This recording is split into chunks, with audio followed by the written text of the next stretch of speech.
যুদ্ধবিরতি কার্যকরে গুরুত্বপূর্ণ ভূমিকা রাখার জন্য যুক্তরাষ্ট্র ও চীনের ভূয়সী প্রশংসা করেছেন পাকিস্তানের প্রধানমন্ত্রী শেহবাজ শরীফ। একই সঙ্গে ভারতের সঙ্গে যুদ্ধবিরতিকে পাকিস্তানের ঐতিহাসিক বিজয় বলে দাবি করেছেন তিনি। শনিবার মধ্যরাতে জাতির উদ্দেশ্যে দেয়া এক ভাষণে শেহবাজ শরীফ একথা বলেন।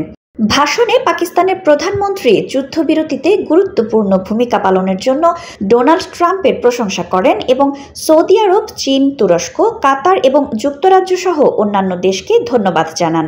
শেহবাজ চীনকে অত্যন্ত কাছের, খুব বিশ্বাসযোগ্য এক বন্ধু দেশ বলে উল্লেখ করে ধন্যবাদ জানিয়েছেন। এছাড়া যুক্তরাষ্ট্র যুদ্ধবিরতিতে সবথেকে গুরুত্বপূর্ণ ভূমিকা পালন করেছে বলে উল্লেখ করেন।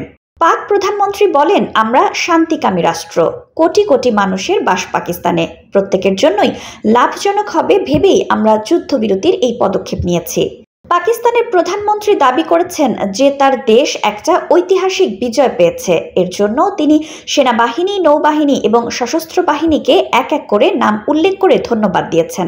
তার কথায় দেশের মূলনীতিগুলো তুলে ধরতে সক্ষম হয়েছে তারা।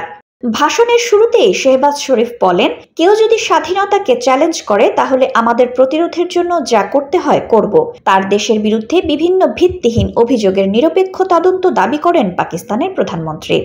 ভাষণ শুরুর আগে ভারতের পররাষ্ট্র সচিব পাকিস্তানের বিরুদ্ধে বারবার যুদ্ধবিরতির সমঝোতা লঙ্ঘনের যে অভিযোগ তুলেছেন, এ ব্যাপারে শেহবাজ শরীফ কোনো মন্তব্য করেননি, বরং যুদ্ধবিরতির চুক্তি সকলের কল্যাণের জন্য করা হয়েছে বলে তিনি উল্লেখ করেছেন ভাষণে। এছাড়া পানি বন্টন ও কাশ্মীর সহ বিতর্কিত বিষয়ে আলোচনার মাধ্যমে সমাধান সম্ভব বলেও আশা প্রকাশ করেন পাকিস্তানের প্রধানমন্ত্রী।